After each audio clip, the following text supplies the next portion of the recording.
Frame counting is a fairly tedious process that has a lot of rules and dumb things you have to account for. Frame counts are used to calculate motion values or talent damage percentages for units in Genshin Impact. If you don't know what a motion value is or you really need a quick refresher, I recommend you checking out my motion value video, which is linked in the description. Anyways, frame counting is not a casual thing that you do, and mostly only theory crafters really need to know what they are, and as I said in the motion value video, these kinds of things are super esoteric in nature and hard to use. But let's get started. I'm Artesians, and you might know me from the Kitchen Mains. I do a lot of frame counting for new characters, and generally, people ask me a lot on how to frame count X character. So here goes.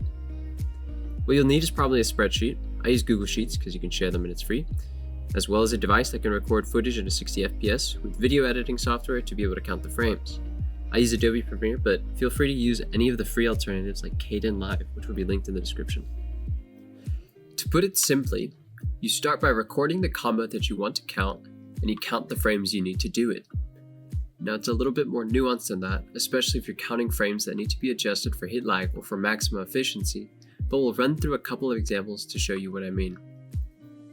We're going to be doing Xiao's normal attack string, which has 6 different talent lines, so we call it N6. It has decent complexity with 2 multi-hits within the string, so it'll be good for demonstrating different complex characters. But we can't just start by attacking any old target. We'll need to talk about Hitlag really quick. When you hit things in Genshin Impact, frames get frozen to give you the impression that attacks have a weighty feeling to them when they strike. That's why it feels sticky when you hit a mid-neutral shield or a ruin guard, but slimes and regular hilichurls seem a lot more smooth to hit. Genshin even has a system in place so that buff durations like Xiao Ultimate or statuses like Zhongli Petrify get extended by Hitlag. In any case, I need to show you how Hitlag works and looks like when you're counting frames. In this clip, you can see that Xiao's N6 string gets grayed out whenever there's Hitlag, but it's very minute. We're talking about single frames worth of Hitlag, but when you add a comparison next to it and slow it down by 40%, it's very obvious that Xiao is being affected by Hitlag. When we count Xiao frame by frame, you'll notice that sometimes he stops moving. These are the frames that I've grayed out. To show you how it looks, I have Adobe Premiere open here and I'll be using the arrow keys to move frame by frame. You can see that the frame count on the side just keeps moving by 1 just above the timeline or at the bottom left of the preview. Multiple times throughout the frame analysis, Xiao's weapon and most of his character rigging stop moving. This is Hitlag. When we count frames, we can make an active decision to either remove these frames from our counting or just write them down anyways to get data that is more applicable. This is important to keep in mind and to write down when sharing frame data because motion values can be greatly inflated without Hitlag. So testing like what Jinx typically tests on, a ruin guard, can be a lot more practical. So, moving on. Let's record Xiao's N6 footage. I personally like hitting this tree because it still has some realistic Hitlag, doesn't move, and I can come back anytime I want to record. To start, I always go into what I call combat neutral, where the weapon of the character is still out and floating behind them. This is so that I can easily tell when the attack animation starts. Ideally, you want the hit marks to be very visible, and if you're tracking Hitlag, you want to send your camera to the side so that the animations are clearly seen. You can string these together if you wanted to test recovery frames, but most of the time, it will be more efficient to assume that we're jumping or sprint canceling the ending animation, so you can do small intermittent tests without much worry. You also will want to repeat them just in case of any unwanted variance.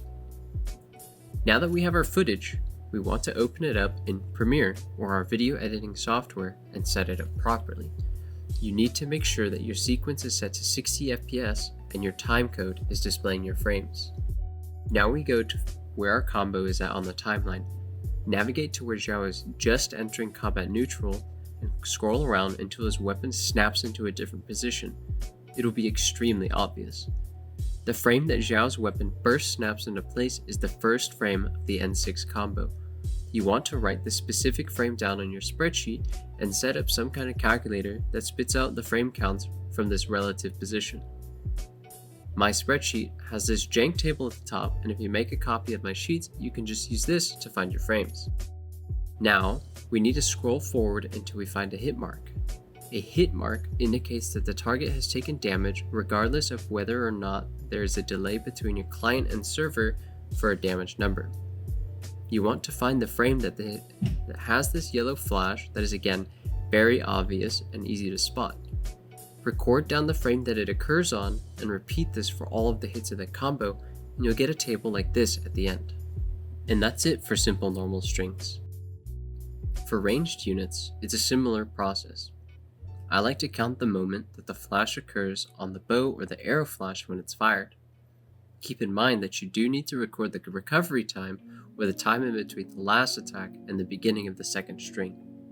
Ranged units have no hit lag, so that doesn't need to be accounted for, and bow charge attacks have a similar flash.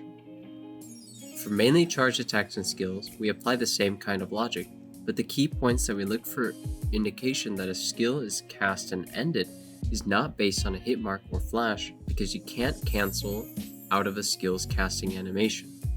What we look for when a skill is cast is when the skill indicator is grayed out, and that end of the skill is when the party members on the right side light back up. This is the skill frame count.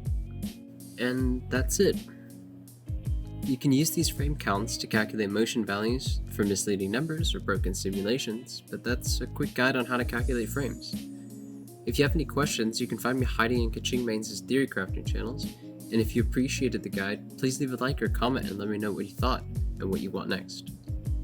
My next video will probably be something about Xiao's team compositions, so subscribe if you want to keep your eyes peeled for something like that. You can catch my Ganyu and Xiao guides in the description below. Thanks a lot for watching. This was Artesians from Kaching Mains.